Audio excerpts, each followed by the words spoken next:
क्या वफाकी हुकूमत कोई बड़ा समझौता करने जा रही है? हुकूमत और अपोजिशन के दरमियान कोई बड़ी डील हो चुकी है या होने जा रही है? और क्या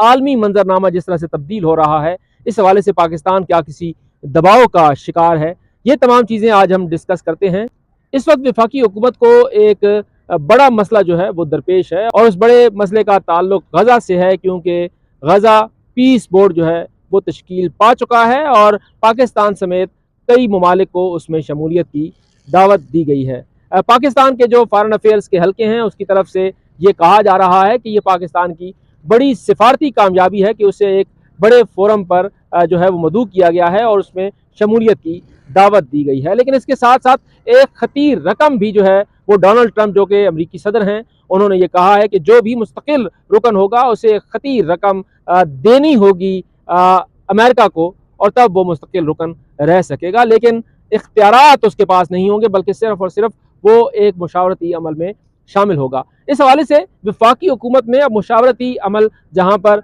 हो रहा है, वहीं पर दोस्त ममालिक के साथ भी इस मामले पर मुशावरती अमल जारी है। खुसूसन तुर्किया के साथ, कतर के साथ और सऊदी अरब के साथ पाकिस्तान इस मामले पर मुशावरत कर रहा है कि पहले पाकिस्तान ने गजा में अमन के हवाले से जो है वो न सिर्फ किरदार अदा किया था, बल्कि जो मिस्र में होने वाली कॉन्फ्रेंस थी उसमें वज़ीर आज़म मियां शहबाज शरीफ खुद शरीक हुए थे, और एक मरतबा फिर अब अमेरिका की तरफ से पाकिस्तान को इस पीस बोर्ड में शमूलियत की दावत दी गई है। ये मामला इंतहाई हसास नौयत का इस लिहाज से भी है कि पीस बोर्ड तश्कील पाता है तो एक अहम काम जो उसके ज़िम्मे लगाया जाएगा वो ये होगा कि हमास को गैर मुसल्लह किया जाए। और इस हवाले से वज़ीर खारजा, जो कि डिप्टी वज़ीर आज़म भी हैं, इसहाक डार, उन्होंने वाज़ेह किया था कि हम किसी भी ऐसे अमल का हिस्सा नहीं बनेंगे जिससे फ़लस्तीनियों के जो बुनियादी हकूक़ हैं वो मुतासिर हों या फिर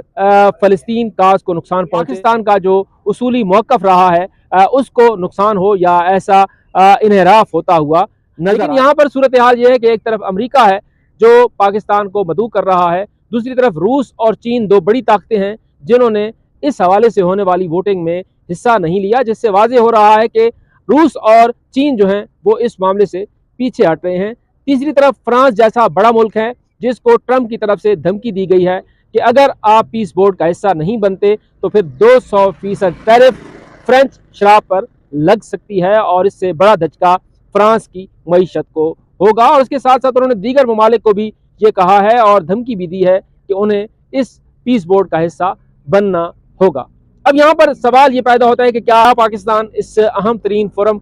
का हिस्सा बनेगा? क्या मशरिक़ वस्ता की इस बदलती सूरत हाल में पाकिस्तान मुतहम्मिल हो सकता है कि वो इस तरह के फोरम का हिस्सा बने, जबकि दीगर ममालिक इससे फासला इख्तियार करें? अमारात की तरफ से जो है न सिर्फ ऐलान किया गया है, खुशाइंद करार दिया गया है, बल्कि अमारात ने इस फोरम का हिस्सा बनने का ऐलान भी किया है। कतर, तुर्किया और सऊदी अरब अभी तक खामोश हैं। अमारात और भारत के दरमियान एक डिफेंस मुआहिदा भी होने जा रहा है, और अमारात की क़यादत का जो हालिया दौरा भारत है उसमें जो मुआहिदे हुए हैं वो भी गैर मामूली नौयत के हैं, और पाकिस्तान उन्हें भी गहरी नज़र से देख रहा है। गो कि ये दो ममालिक का मुआहिदा है, दो ममालिक की आपस में अंडरस्टैंडिंग है, लेकिन पाकिस्तान और इंडिया की जिस तरह से ताल्लुकात हैं, और खुसूसन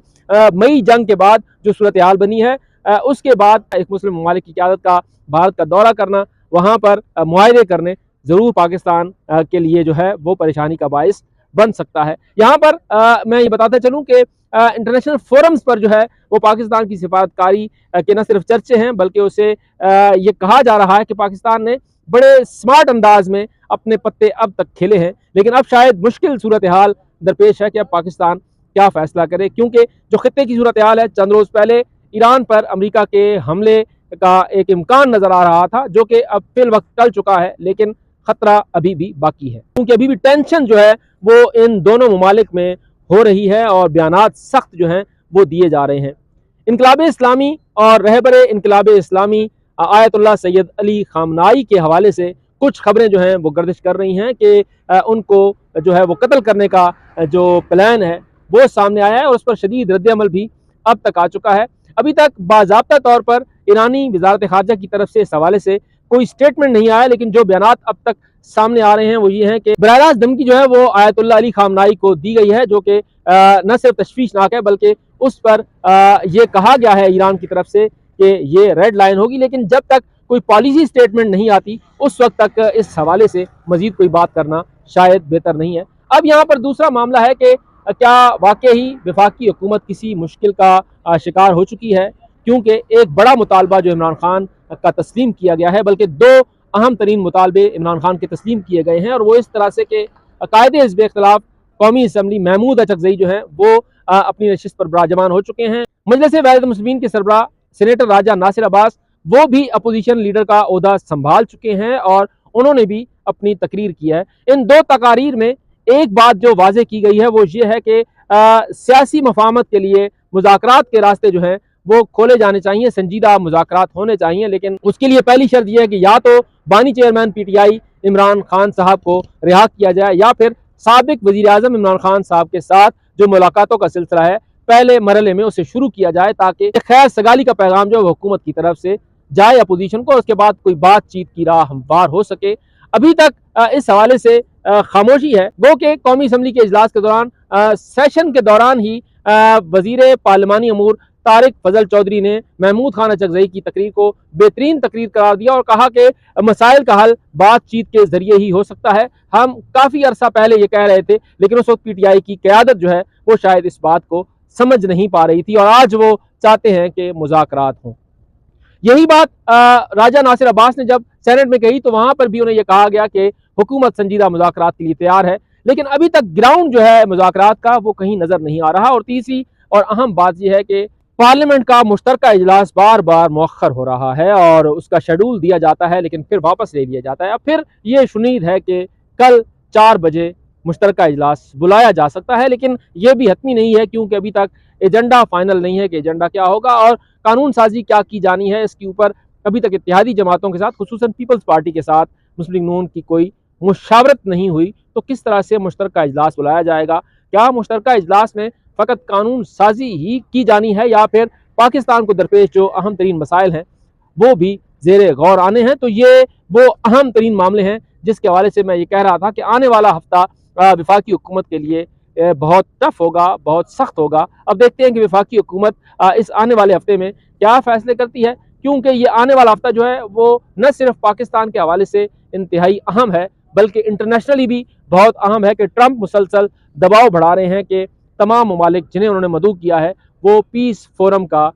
हिस्सा बने, लेकिन अभी तक हिचकिचाहट बाकी है। यहाँ एक तरफ मुफाहमत की बात हो रही है, दूसरी तरफ 18वीं तरमीम का किस्सा जो है वो फिर छेड़ दिया गया है और एक तरफ हुकूमत ये कह रही है कि जब हम 18वीं तरमीम के हवाले से बात करते हैं तो फड़फड़ाहट जो है वो शुरू हो जाती है। दूसरी तरफ पाकिस्तान पीपल्स पार्टी जो हमेशा 18वीं तरमीम का क्रेडिट लेती है, सूबों को इख्तियारात मुंतकिल करने का क्रेडिट लेती है, वो शदीद तरीन तनकीद भी मुस्लिम लीग नून की हुकूमत पर कर रही है कि एक मरतबा फिर 18वीं तरमीम को रोल बैक करने की बातें की जा रही हैं। आज वजीर कानून की तरफ से यह कहा गया है कि किसी वजीर की तरफ से ये बात करना जो है उसका ज़ाती एक राय हो सकती है, लेकिन ये वफाकी हुकूमत की राय नहीं है। एक प्रोसेस है कोई भी तरमीम लाने का या किसी भी तरमीम को रोल बैक करने का, तो फिल वक्त ऐसी कोई सूरत हाल नहीं है। लेकिन मुसलसल जब कराची में आधी ज़दगी का एक बड़ा वाक़या हुआ है उसके बाद 18वीं तरमीम को दोबारा ज़ेर बहस लाया गया है। कल भी कौमी असम्बली के इजलास में ये मामला ज़ेर बहस था और आज भी ये मामला गाए बगाए जो है वो बहस का हिस्सा बनता रहा है और पीपल्स पार्टी की तरफ से मुसलसल इस मामले पर हुकूमत को तनकीदी नज़र से देखा जा रहा है। हुकूमत और पीपल्स पार्टी के दरमियान कुछ फासले कम हुए थे लेकिन फिर ये फासले बढ़ने शुरू हो गए हैं। अगर हुकूमत मुज़ाकरात करना चाहती है तो पहले अपने इत्तेहादियों को एतमाद में ले। अगर वफाकी हुकूमत के तमाम इत्तेहादी मुत्तफिक होते हैं तो फिर ही PTI के साथ मुज़ाकरात का सिलसिला शुरू होगा। बसूरत दीगर ये बेल मुंडे नहीं चढ़ पाएगी और मुज़ाकरात नहीं हो सकेंगे।